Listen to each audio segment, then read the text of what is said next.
Բարև Ֆակտոր TV հյուրը ապրելու երկիր կուսակցության համահիմնադիր Մանեթ Թանդիլյանը, ողջույն Տիկին Թանդիլյան։ Ձեր գնահատականը ո՞րն է Հայաստանի իշխանության հարևանների հետ կամ ուղղությամբ տարած քաղաքականությանը, օրինակ Թուրքիայի հետ հարաբերությունների վերաբերյալ նրանք ասում են, որ ցեղասպանության ճանաչման միջազգային այդ օրակարգը մեր թիվ 1 առաջնահերթությունը չի եւ պետք է գնալ կարգավորումների, այսինքն սահմանների բացում, տնտեսական հարաբերություններ եւ այլն։ Ադրբեջանի ուղղությամբ կա 17 համաձայնեցված դրույթ, որը չի ստորագրում Ադրբեջան լիացուցիչ պահանջներ է առաջ քաշում, բայց վարչապետ Փաշինյանը տրամաբանությունը սա է դնում, որ Ղարաբաղյան շարժումը մենք պետք է փակենք եւ բոլոր այսպես ասենք պահանջատիրական օրակարգեր չպիտի ունենանք թե նրա նկատմամբ այդ դուք ինչ եք կարծում արդյոք սա արդյունավետ քաղաքականություն կարող է լինել նախ լավ է որ շեշտեցիք հատկապես որ հարևանների մասին ենք խոսում եւ ամենքի հետ այո մենք պիտի օրակարգերը տարանջատենք որը կարեւոր անելիք է մենք հասկանում ենք, որ նրանք իրենք չեն տարանջատվում, որովհետև օրինակ Թուրքիայի համար նախապայման է Ադրբեջանի հետ հարաբերությունների կարգավորումը, որպեսզի Հայաստանի հետ հարաբերություններ սկսվեն, բայց մենք այո, պիտի տարանջատենք, ուղղակի այս իրատեսությունը մեզ պարտադրում է հասկանալ, որ ինչքան էլ դու Թուրքիայի հետ փորձես այլ կերպ վարվել եւ այլ օրակարգ առաջ մղել, նա ունի իր օրակարգը, որը կապված է Ադրբեջանի հետ։ Միշտ լինելու է Ադրբեջանը, այսինքն այդ առնվազն այսօր այդպիսին է։ Եվ պիտի նաև օրվա կառուցվածքը, չէ, օրվա քաղաքականությունը հաշվի առնես։ Երբ որ մենք խոսում ենք ցեղասպանությունից, երբեք էլ որևէ իշխանության համար դա առաջնահերթ կամ նախապայման, այսպես ասենք, չի եղել Թուրքիայի հետ հարաբերությունների կարգավորման։ Բոլորս գիտենք, որ սահմանը փակել է Թուրքիան, արել է դա Ադրբեջանի հետ հարաբերությունների վատթարացման հետևանքով, եւ հետեւաբար դա պիտի քննարկվի որպես առանձին օրակարգ։ Այսինքն ցեղասպանության ճանաչումը կապել օրինակ սահմանների բացման հետ կամ Թուրքիայի հարաբերությունների հետ կարգավորման իմաստով կարիք չկա, տեղին չէ։ Ինչու՞, որովհետև դա մեկը մյուսի հետ կապելը վատթարացնելու է Հայաստանի դիրքը, բայց միևնույն ժամանակ դա ամենևին ու ոչ մի դեպքում չի նշանակում հրաժարվել այդ պահանջատիրությունից։ Բայց պահանջատիրություն ասելով պիտի մենք ձևակերպենք։ Կոնկրետացնենք։ Ինչ ենք պահանջում, պահանջում ճանաչում, դրա հետևանքն ինչ է լինելու։ Երբ որ մենք ահա այս զրույցը ունենանք Թուրքիայի հետ առանձին օրակարգում, սահմանենք թե մենք դա ֆինանսական պահանջ է լինելու, չի լինելու, տարածքային պահանջ լինելու է, չի լինելու, բարոյահոգեբանական ընդհանրեն ճանաչումը բավարար է հայ ժողովրդին, թե ինչի մասին ենք խոսում, սա առանձին զրույց է։ Այն որ փաստը տեղի ունեցել, տասնյակ երկրներ են ճանաչել, բայց մեր դիրքորոշումը լինի հարցականի տակ դնելը այստեղ անամոթություն է եւ ես մեր իշխանություններին պիտի ասեմ չհամարցակվենք անգամ հարցեր ուղղել տեսնենք ինչ կատարվեց ինչ իրավիճակ դա ոնց որ բռնաբարին արդարացնես ասես չգիտեմ կարող է մի բան էր արել այն դիմացինը որ դա տեղի ունեցավ այդ victim blaming-ը անթույլատրելի է այսա է որ անում է իշխանությունը այլապես ցեղասպանության իրողությունը փաստ է աշխարհի տարբեր երկրներ ճանաչել են մենք ուզում ենք Թուրքիան ճանաչի թե չէ դա նորից եմ ասում կախված է թե մենք ինչ ենք պահանջելու կամ պահանջելու ենք թե ոչ Թուրքիայից որևէ բան, սա պիտի մենք մեզ համար որպես հանրություն եւ իշխանություն ձևակերպենք։ Տիկին Թանդիլյան, երևի Ադրբեջանից անպայման առանձին կխոսենք, երևի կհամաձայնվեք, որ խոսույթները, բառերը, ընդհանրապես արտաբերած տերմինները եւ դրանց տոնը անգամ շատ կարեւոր է։ Երբ որ մենք Թուրքիան ասում ենք դուք հանցագործ եք, գնացեք ընդունեք, որ դուք հանցագործ եք եւ մենք պատժելու ենք ձեզ այ միջազգային տղաներ բերելով ձեզ վրա, նրանք կարող են չէ ընկալել, որ ուրեմն պետությանը վտանգ կարող է սպառնալ իրենց ճանաչումով։ Միգուցե լեզվի փոփոխության խնդիր կա, այսինքն նրանց բերել այնպիսի գիտակցության, որ ճանաչումը ձեզ անհրաժեշտ է օրինակ ներքին այդ տարբեր էթնիկ համերաշխության համար, ոչ թե որ մենք ուզում ենք փլուզենք իրենց երկիրը այդ պատճառով, որովհետև մի տեսակ խոսքի փոփոխության կարիք չեք զգում։ Ոչ միայն կարիք կա դրա, ես չեմ կարծում, որ հայ դիվանագետները, պաշտոնյաները այդպիսի խոսույթով հանդես եկել են կամ պիտի հանդես գան։ Ժողովուրդը ինչ որ բաներ ասում է, ինչու եւ դա բնական է եւ դա պիտի բացատրվի երկխոսության հարթության մեջ, որ դա զայրույթ է։ Երբ որ մարդը գիտի, որ փաստը տեղի ունեցել դիմացինը շղթում է, զայրույթի արտահայտման ձևեր է գտնում։ ստանում։ Ու դրա համար է նաև որ այո, իրենց ներքին համերաշխության, ինչու՞ չէ նաև Թուրքիային այդ խնդրից ազատելու հնարավորություն տալ ցեղասպանությունը ճանաչելով։ Հայոց հարցը միշտ պիտի լինի Թուրքիայի գլխին մահակ, քանի դեռ իրենք դա չեն ընկալել, չեն ընդունել, եւ մենք բոլորս գիտենք, չէ՞ որ նույն երիտ թուրքերին դատապարտել է հենց թուրքական դատարանը մահապատժի, հենց այդ հանգամանքներով պայմանավորված։ Այսինքն այդ երկխոսությունը իրենց հետ պիտի գա այն տեսանկյունից եւ հարթությունից, որ սա նաեւ դուք եք ազատվելու հարուստ ցեղասպանություն ճանաչելով մի խնդրից, որը ձեր արժեվ անընդհատ առաջանում է։ Ճնշումների տեղիք է ձեր նկատմամբ ամեն անգամ, երբ որ դուք ինչ-որ խնդիր ունեք այլ երկրի հետ, ձեզ հիշեցնում են հայոց հարցը, հայոց ցեղասպանությունը։ Եվ դա լուծման ձև է։ Հիմա այստեղ այդ դաշտում պիտի խոսել, իսկ ինչ կպատահի, եթե Թուրքիան ճանաչի հայոց ցեղասպանությունը։ Ինչ կլինի։ Հայերը ինչ կուզեն, դա ինչա նշանակում։ Այդ սահմանումն է պետք որ մեր հասարակության մեջ քննարկում լինի, ընդ որում քաղաքական շրջանակներում ու կարողանանք դա միասնական օրակարգ դարձնել։ Երբ որ եւ ընդդիմությունը եւ իշխանությունը որևէ տարի թվի, ես այսօրվա մասին չեմ խոսում, ունենան արտաքին քաղաքականության հստակ դիրքորոշում, որ մենք այս սրան ենք հետամուտ լինելու ու կապ չունենք իշխանությունը Հայաստանում, մենք հաջողելու ենք։ Եվ այդ ժամանակ Թուրքիան ընկալելու է, որ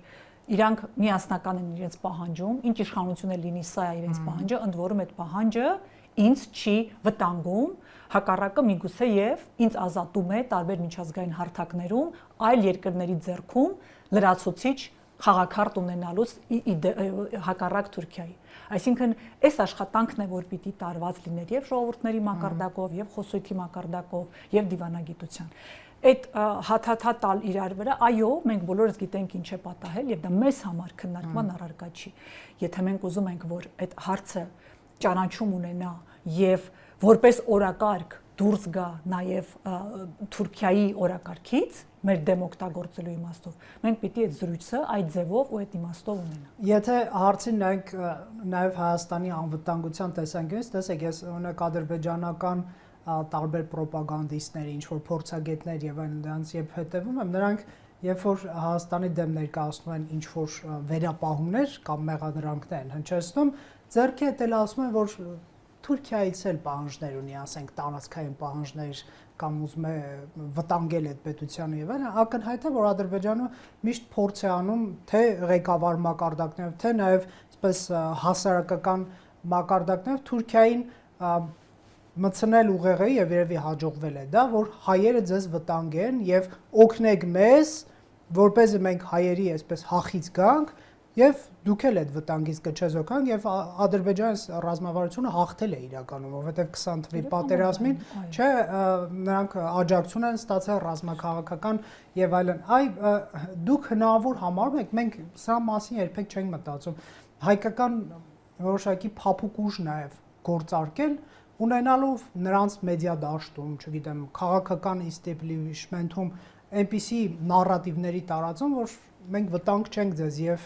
ուղակի կեղծիք, այսինքն որոշակի աշխատանք նրանց հանրության հետ քաղաքական դաշտի։ Ես խորապես համոզված եմ, որ դա ճիշտ գործիքակազմ է։ Ինչու՞, որովհետև հենց այսօր էլ Թուրքիայում կան այդպիսի տրամադրություններ, որոնք իրենց իշխանություններին հարցեր ունեն այս ոլորտում, որոնք խոսում են այդ մասին, բարձրաձայնում են, ինչը նշանակում է մենք հենց որպես փոքր պետություն նաև, ահա այդ փափուկ ուժի միջոցով պիտի ազդեցություն ունենանք։ Դուք ճիշտ եք, որ Ադրբեջանը հաջողել է։ Հիմա մենք կարող ենք ձեզ հետ նստել մտածել, որ իսկ միգուցե Թուրքիայի հետ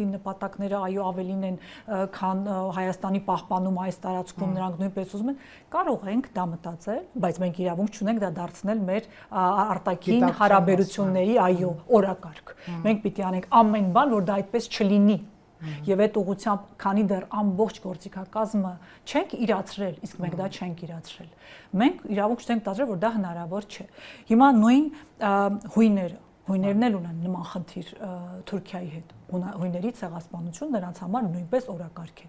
Բայց դա չի խանգարել իրենց գտնվել նույն ՆԱՏՕ-ի շրջանակներում երկուսն էլ։ Այսինքն աշխատել են միմյանց հետ, ընդհանուր շահեր են գտել ունենալով ընդհանուր խնդիրներ եւ այդ ուղղությամբ շարունակելով աշխատանք տանել թե մեկը թե մյուսը։ Եվ շատ բարդ պատմություն, միգուցե մերին հավասար չի կամ մեր ընկալումն է այնպիսին, որ մեր եւ Թուրքիայի պատմություն շատ բարդ է եղել եւ իրապես արյունը շատ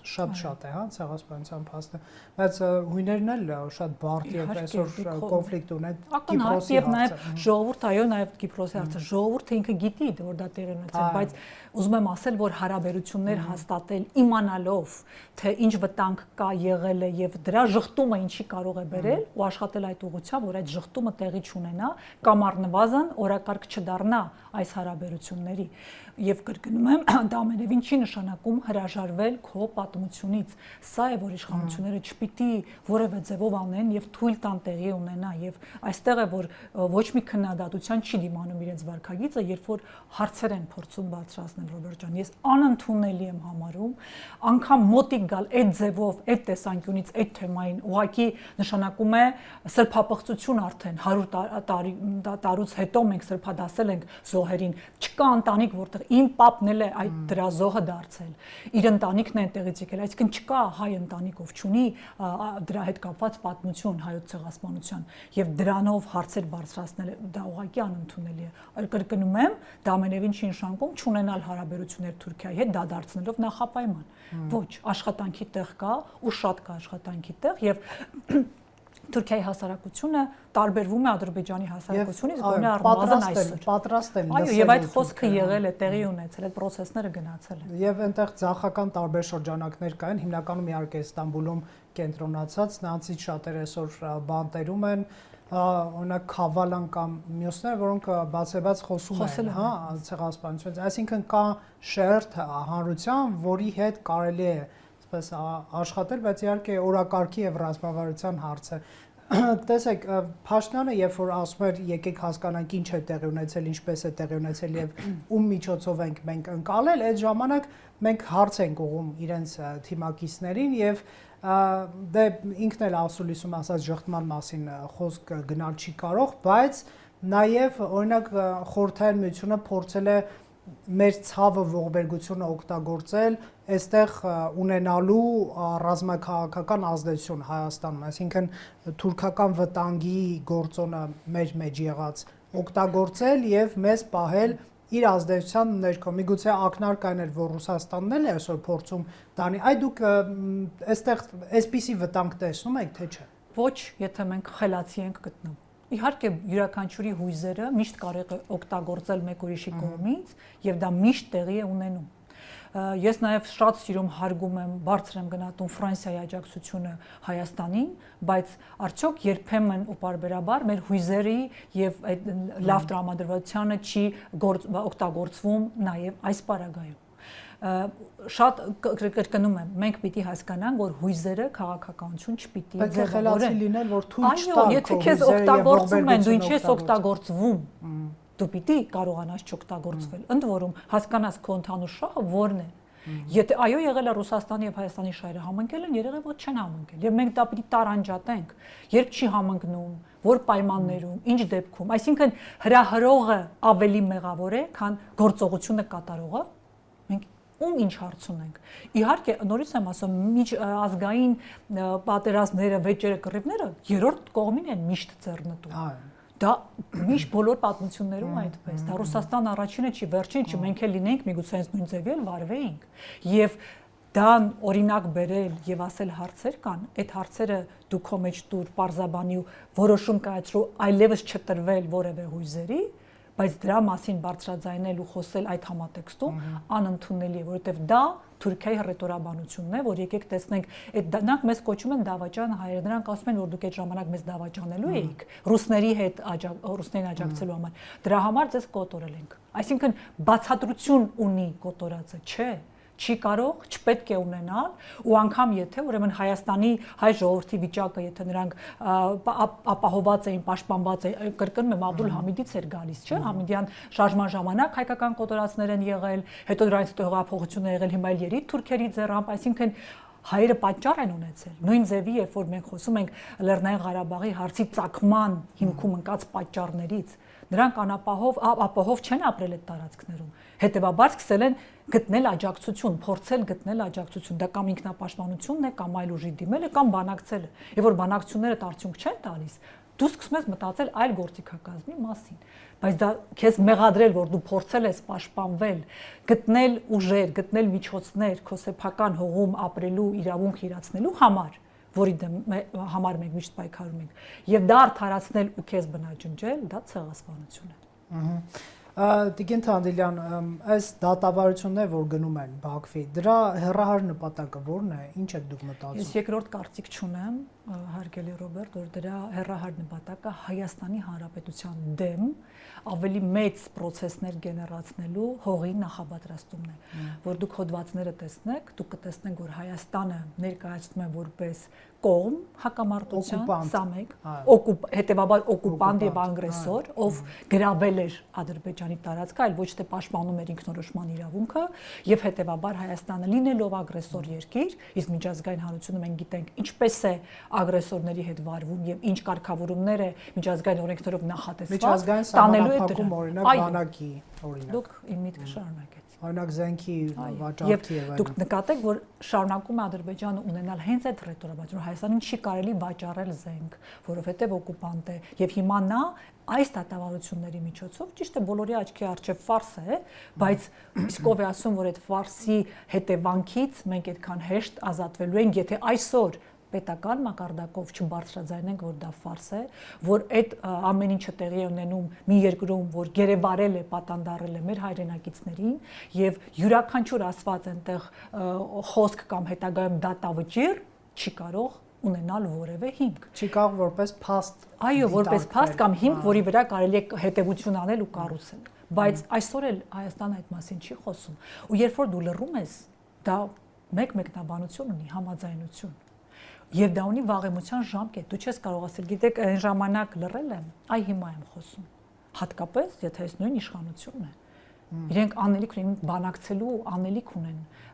նաև խաղաղության համաձայնագրում։ Եթե հիմա իրենք լռում են, խաղաղություն են կնքում մի երկրի հետ, ով Հայաստանի դեմ նյութեր է կարում ձևում իր դատարանում, դա նշանակում է համաձայն է Հայաստանը եւ գնացել է խաղաղության այդ պայմաններով, չէ՞։ Այսինքն ավելի ոչ թե ավելի, այլ համոզիչ կլիներ Ադրբեջանի խաղաղարար նպատակն է, եթե այս Բաքվի դատավարությունը փակեն։ Ոչ թե համոզիչ, այլ եթե դա իսկապես անկեղծ խաղաղության մասին ենք խոսում։ Որովհետև կներեք, եթե նույնիսկ ասվում է, որ մենք միջազգային հայցերը հետ ենք քաշում, որպեսզի անցյալում տեղի ունեցած իրադարձությունները այլևս չտանենք միջազգային դատարաններ իրար հետ հաշիվ չունենանք, բա այս դատավարությունը ներպետական դատավարությունը ում համար է կազմակերպել։ Ում համար է, այո։ Այսինքն դու միջազգայինը հասկանալով հանդերձ որ դիրքերը ավելի թույլ են, քան թե Հայաստանի, իսկ մենք գիտենք որ դա այդպես է, ավելի շատ են հայցերը Հայաստանի, քան Ադրբեջանի, նրանք այսինքն անում են իրենց համար ձեռնտու բան, այլ ոչ թե խաղաղություն։ Սա խաղաղության մասին չէ։ Դա է խնդիրը։ Ես քավլիցի ուզում եմ լինի խաղաղություն, բայց ուզում եմ իրական խաղաղություն լինի, որը կպահպանվի։ Իսկ երբ որ այդ պետությունը տրամադրված չէ խաղաղության, ու մենք մենակ ենք խոսում իր հետ, չկա միջնորդ, ով կփաստի, որ այդպես չի։ Մենք առանց միջնորդի ենք շփվում։ Միջազգային կարգավորումները այլևս հետևաբար դուրս են եկել։ Իսկ մենք մնալով իրենց արչև մենակ այս պայմաններում պրոբլեմ ենք ունենալու, հետո ասելու են դուք խաղաղության թուղթը կնքել եք, այս մեր դատնա, դուք այսպիսի երկիր եք, ու դուք չեք կարող ունենալ զինված ուժեր։ Ու դուք ընդունել եք դա։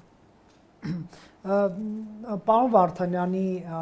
դեմ այդ գործը գիտենք, որ անջատվել է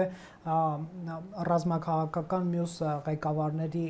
գործից եւ քննվում է առանձին իբր տուժողներ է վերջերս հարցակ քննվում։ Որտեղից են պեղում այդ մարդկանց, Տիկին Թանդիլյան։ Իհարկե դա զավեշտալի կլիներ, եթե այդքան ողբերգական չլիներ։ Մարդիկ են, ովքեր կամ այն պատերազմի ժամանակ կամ թեկուզ վերջինի ինչ-որ վիրավորումներ են ունեցել, հավանաբար ունեցել են, ես ոչ մեկին չեմ ուզում այստեղ ինչ-որ բանի մեջ մեղադրեմ, բայց այն վկայությունները, որ նրանք տալիս են Ռուբեն Վարդանյանի դատավարության ժամանակ, ասելով օրականների պայթյունից իրենք վիրավորվել են։ Բայց պարոն Վարդանյանը ական է տեղադրել։ Հարց է առաջանում, ինչ կապ ունի դա Ռուբեն Վարդանյանի դատավարության հետ։ Մի մարդ նախ ական ինչ է անազգանուններ գրված ականի վրա թե ով է տեղադրել, նախ եւ առաջ, երկրորդ տեղի ունեցել պատերազմ, տեղի ունեցել փոխադարձ եւ հավանաբար ականների չէ տեղադրում պաշտպանվելու համար։ Եվ դա վերագրել ինչ որ մի դատավարության ընթացքում մի անձի, ով ընդհանրապես որևէ պատերազմի չի մասնակցել, ով ընդհանրապես որևէ պաշտոն չի կրել, չի ունեցել ռազմական գործողությունների ընթացքում ու առհասարակ զինվորական չէ։ Սա ուղղակի զավեշտալի է, որ բոլորին է հայտնի, որ Ռուբեն Վարդանյանը միայն հումանիտար, այսպես բլոկներ պատասխանատու, այդ բլոկի պատասխանատուն էր 3 ամիս պատերազմից հետո, երբ որ արդեն ամբողջությամբ վերահսկողության տակ էր շրջապատը Ադրբեջանի եւ ներսում էլ խաղապահներ էին։ Ռուբեն Վարդանյանը ինչ կապ ունի ականների հետ։ Եվ այս ամենը ուղղակի նորից է գալիս փաստելու, որ սա ուղղակի ներկայացում է թատրոն աշխարհի աչքի առջև, ինչի համար ես ամաչում եմ, որովհետեւ մեզ նսեմացնում են այդ վկայություններով, անհեթեթության աստիճանը ցույց տալով, որ այսպիսի թատրոնով կարող ենք բանտարկել, գերեվարել ու պահել ձեր ամենահումանիտար քաջորդուն, հայորդուն, ով որ քաջություն է ունեցել կանգնել Արցախի ժողովրդի ինքնորոշման իրավունքի կողքին ու կրկնում եմ ժողովրդի, որովհետև նա սոցիալական, կրթական, առողջապահական ոլորտների պատասխանատուն էր որպես պետնախարար։ Եվ բոլորս գիտենք, թե պաշտպանությունը միշտ եւ նաեւ այդ օրերին ինչպես է տեղի ունեցել Արցախի։ Եվ այսօր այն ինչ տեղի է ունենում, սա ուղղակի կրկնում եմ պատժում են հայ ժողովրդին, հայ մարդուն պատժելու միջոցով։ Տիկին Թանդելյան, որևէ իրավական եւ այսպես adekvat գործիքակազմեր արկա են, թե արկա չեն, որովհետեւ եթե ասենք այս դատը տեղի ունենար Բելգիայում, ենթադրենք, կամ Նիդերլանդներում, յուրաքանչյուր մարդում մեղադրում են ինչ-որ բանում, ինքը հաստատ մրցակցային դատավարության մեջ կմտներ, հա։ Բայց մտնել մի դատավարության մեջ մրցակցության տրամաբանության, որտեղ գիտես, որ ամեն ինչ շինծու է, դա իրականում կարող է լինել շատ հիասթափեցնող եւ մարդուն ուժից զրկող, որովհետեւ դու գիտես, որ զրոյական վերջնախաղով խաղի ես մասնակցում, ուղղակի դու ռեսուրս ես մատնում, բայց մյուս կողմից էլ եթե դա չառնես, հետագայում կարող ես քեզ մեղադրել քո պաշտպանությունը չիրագործելու համար։ Սա ես պատկերացնում եմ Ռուբեն Վարդանյանի իրավիճակն է հենց այսպիսին։ Շատ ճիշտ եք, եւ նա չի խաղում նաեւ իրենց խաղի կանոններով ու դրա համար էլ ցուցմունք չի տալիս։ Նա ասում է, որ ես պատրաստ եմ ձեր օրենքներով դատվելու, եթե համարում եք, որ ես մեղավոր եմ, հենց ադրբեջանական օրենքներով, միայն թե օրենքը պահպանեք եւ միջազգային ներկայություն ապահովեք եւ թողեք, որ ես ունենամ իմ փաստաբանին։ Նա չի կարողանում շփվել իր փաստաբանի հետ, դրսի փաստաբանական խմբի հետ։ Եվ նա ունի միայն Ադրբեջանի կողմից վարձատրվող տեղացի փաստաբան։ Մենք հասկանում ենք, չէ՞, դա ինչ է նշանակում։ Գործակալ ըստերության, մենք գիտենք դատավարական process-ները Ադրբեջանի։ Այս ամենն իմանալով, այո, Ռուբեն Վարդանյանը ընտրել է ցուցմունքներ չտալու մարտավարություն, նա դատերի ժամանակ չի խոսում, ցուցմունք չի տալիս հիմնական որևէ ի պատասխան, եւ այդ process-ներին հենց դա է չհամագործակցելու, չհնազանդվելու դիրքավորում, որը ցույց է տալու, որ այո, դա չէր կարող լինել դատավարություն։ Եվ այն մեսեջները, որ նա հղում է երբեմն ընտանիքի հետ զրույցների միջոցով, ձայնաուղերձները, մեծ հնարավորություն են տալիս պաշտպանելու Հայաստանի Հանրապետությունը հետագայում որևէ դատական վճռից, որը տեղի կունենա կամ կփորձեն Հայաստանի դեմ օգտագործել։ Այս ցուցմունքների պահը շատ կարևոր է։ Նույնիսկ Նիկոլ Փաշինյանն ասում է, որ հոգեներգործուն միջոցներով, խոշտանգի միջոցներով այս մարդկանց ըստեյության ցուցմունքներ են կորզում եւ երբ որ կարդում եք այդ ցուցմունքները, որոնք մեզ ներկայացնում են ադրբեջանական պետական լրատվամիջոցները, այսինքն մենք չենք կարող երբեք վստահ լինել, որ այն ինչ որ գրած է Արայք Հարությունյան եւ այլն կամ չգիտեմ Դավիթ Իշխանյան եւ այլն, այդ մարդիկ իրապես ասել են, կամ եթե ասել են, արդյոք կներեք դաժան համեմատության համար զենքի քունքին դրած վիճակում չեն ասել, հա, այսինքն դա չի կարող փաստ հանդիսանալ։ Պարոն Վարդանյանը չի տալիս ցուցմունք, ըստ էության ոնց որ թե իրեն ապահովագրելով նաև ասել բաներ, որոնք նույն Հայաստանի դեմ են օգտագործելու, հա, որովհետև երբեմն մի ուղում իրեն չի ապահովագրում դրանով Հայաստանին ապահովում։ Դե որովհետև երբեմն մենք այդ ասածս հարկադրված ցուցմունքներում կարդում ենք, որ Հայաստանն էր պաշտպանության բանակը ղեկավարում կամ Հայաստանը փող էր տալիս, որ պաշտպանության բանակը զենք ունենա եւ այլն, սա այդ օկուպացիայի թեզը հիմնավորելու նպատակ ունի Ադրբեջանի կողմից։ Ասածս դա էր, որ այս ցուցմունք չտալու պահը շատ կարեւոր է իրականում։ Ուսեք Արցախի ինքնորոշման իրավունքի ժամանակահատվածում Ամերիկայի Միացյալ Նահանգները ուղիղ ֆինանսավորում է իրականացրել Արցախին։ Ուղիղ, եթե սովորաբար միջնորդավորված է անում, այս պարագայում հումանիտար ուղիղ աջակցություն ականազերծման ծրագիր, չէ՞, եթե չեմ հումանիտար ծրագրերին, այդ թվում նաև ականազերծման։ Ինչի՞ եմ սա շեշտում, որ եղել է ինքնորոշման իրավունքի համար պայքար եւ եղել է տարբեր ԵԱԿ Մինսկի խումբ է ձևավորվել, երկրներ են միջնորդել, մարդիկ են գնացել այնտեղ, քննարկումներ է եղել։ Հիմա Ադրբեջանը այս ամեն այդ թվում նաև պատանդարված ռազմական ղեկավարության միջոցով փորձում է ստանալ տեղեկություն եւ դրա վրա Հայաստանին դարձնել ագրեսոր, որը ամբողջությամբ խեղաթյուրում է Արցախյան հակամարտության եւ ինքնորոշման իրավունքի համար մղված պայքարի ամբողջ պատկերը, որին ինքը մասնակցել է իդեպ։ Այո, բանակցություններին նույնպես մասնակցել է, ճիշտ է։ Հետևաբար, թե ինչ կասեն այնտեղ պահվող պատանդները, ինչ ազդեցությամբ, ես ուրախ կլինեի, որ Նիկոլ Փաշինյանը նման հայտարարություն չաներ, որովհետեւ ամբողջ աշխարհին պարզա, թե ինչ պայմաններում եւ ինչ հանգամանքներում տված տեղեկություններ են սրանք։ Եվ կրկնեմ, ամբողջ աշխարհը գիտի ինչ էր կատարվում այնտեղ։ Այնպես չի, որ այդ ցուցմունքով պիտի որոշվի։ Եվ ավելի վատ դրության մեջ մեր գերիներին դնելու կարիք չկա, ընդհանրապես պիտի այդ օրակարգը ունենալ սեփական օրակարգում մեր գերիներին վերադարձնելու, հասկանալով նաև թե ինչեր են տեղի ունենում։ Փոխարեն այստեղ ասել բաներ, որ են անազատության մեջ գտնվող անձը ստիպված լինի այնտեղից հակադարձել, պատասխանել, որը էլի վատ է, որովհետև եթե այդպես է լինում, զրույց է գնում, սկսվում է պատասխաններ, ինչը ընդունելի չէ եւ վնասում է Հայաստանի Հանրապետության շահերին։ Հետևաբար նման արտահայտություն անելու փոխարեն Նիկոլ Փաշինյանը, որ գիտի աշխարհը հասկանում է, ինչ պայմաններում են ընթանում այդ դատավարությունը, պահանջի բաց դատավարություն կամ մեր գերիների վերադարձ։ Ես չեմ ուզում նույնիսկ այս պարագայում ասեմ կամ, որովհետև այդ Ռուբեն Վարդանն ու գերիները կարող են պահանջել, որ բաց դատավարություն լինի, որ միջազգային հանրություն մասնակցի։ Պետության գործը պիտի լինի սեփական քաղաքացիներին վերադարձնելը։ Չէր կարող այնտեղ գտնվել Բելգիայի կամ Նիդերլանդների քաղաքացի եւ պետությունը հրաժարվեր իրենցից եւ չունենար իրենց հարցը օրակարգում եւ չունենար խաղաղություն կնքելու մեջ այդ փաստաթուղթի ձևակերպման կամ դրա աշխատանքների ընթացքում դա որպես անելիք երկուստեք խաղաղություն հաստատելու համար։ Վարչապետին այս թեմով հարց են տալիս Տիկին Թանդիլյան եւ կարծես գերիների վերադարձի հարցը նա տեղավորում էր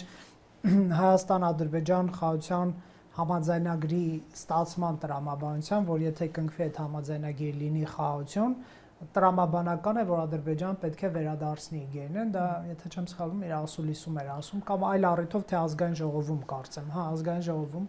դուք ինչ եք մտածում, արդյոք սա իրատեսական սցենար է։ Ես մտածում եմ, որ Նիկոլ Փաշինյանը առհասարակ այդ մարդկանց վերադարձ օրակարգում չունի իշխանության, որպես հետևանք դա կարող է լինել թե ոչ, ես կարծում եմ, որ դրան ապավինելը նույնն է, ինչ որ ինքը ասում է, դե խաղաղության պայմանագիրը կնքենք, պատերազմ կլինի կամ չի լինի, չգիտենք, բայց կնքենք։ Այս այդ նույն համատեքստում է։ Սահմանազատում սկսենք այստեղից, որովհետև դրա հետևանքով երևի մեր տարածքից ադրբեջանցիները դուրս կգան կամ դուրս չեն գա, տեսնում ենք, որ դուրս չեն գալիս, այնինչ մենք արդեն Տաուշի մեր բարենպաստ դիրքերը փոխել ենք գիծը այդտեղ։ Եվ այսպես ամեն ինչը։ Եթե դու ուզում ես քո քաղաքացիներին վերադարձնես կամ քեզ գոնե հարգեն միջազգային հարթակներում, դու պիտի պահանջատեր լինես ամենահումանիտար հարցում։ Սա այնպիսի հարց է, որը ցույց է տալու նաև աշխարհին Ադրբեջանի վարքագիծը։ Դու բարբերաբար ուզում ես ցույց տալ, դու պնդում ես, որ ՊՆ-ն հերքում է Ադրբեջանի, սա դրա չէ, որ հայերի իբրև թե կրակել են, ճիշտ ես վարում։ Էս էլ պիտի լինի այն հարցը, որ ասես գերիներին պիտի վերադարձնես, երբ որ խոսում ենք անկեղծ խաղաղության մասին, տարբեր հարցակներում այդ մասին խոսվում է, ճիշտ է։ Նույն Եվրոպային կարող է ասել, չէ, Եվրոպան, երբ որ գործընկերություն է անում Ադրբեջանի հետ, պիտի հումանիտար հարցի շրջանակը լինի, ասի, որ առնվազն ձեր գործողություններում սա դրեք նախապայման, եթե ես դա ինչ հանգամանքներով պայմանավորված չեմ կարողանում անել, դուք արեք։ դարձեք ավելի լավ եւ այդ հումանիտար ակտը արեք ի նպաստ հայ ժողովրդի։ Այստեղ ոչինչ չի կատարվելու, չէ՞։ Բայց Նիկոլ Փաշինյանն ինչու դա չի անում, որովհետեւ նա շահագրգիռ չէ, որ այս մարդիկ վերադառնան, որովհետեւ երբ որ նահատակի ժամանակ խոսք է ասում, որի պատճառով հատորներ են բացվում Ռուբեն Վարդանյանի վրա, հələ պիտի պարզենք ով է նրան ուղարկել։ Դաշնակում է դու շահագրգիռ կողմ չես, որ այդ մարդը կամ ռազմաքաղաքական ղեկավարությունը կամ մնացածը վերադարձնեն դա քո օրակարգում չէ։ Եվ գիտեք, այստեղ հարցը Նիկոլ Փաշինյան չէ, հարցը պետության դեմքի կորուստն է։ Երբ որ մի պետություն տիրություն չի անում իր քաղաքացուն, որտեղ է պետության դերը, դեմքը, անելիքը, պաշտպանվածությունը քաղաքացիների։ Վաղը դուք կայտնվեք այդ վիճակում, ես։ Մեր պետությունը մեզ մոռանալու է։ Տիգեն Թանդիլյան, շնորհակալ եմ հարցազրույցի համար։ Factor TV-ում հյուրընկալել ենք Մանե Թանդիլյանին։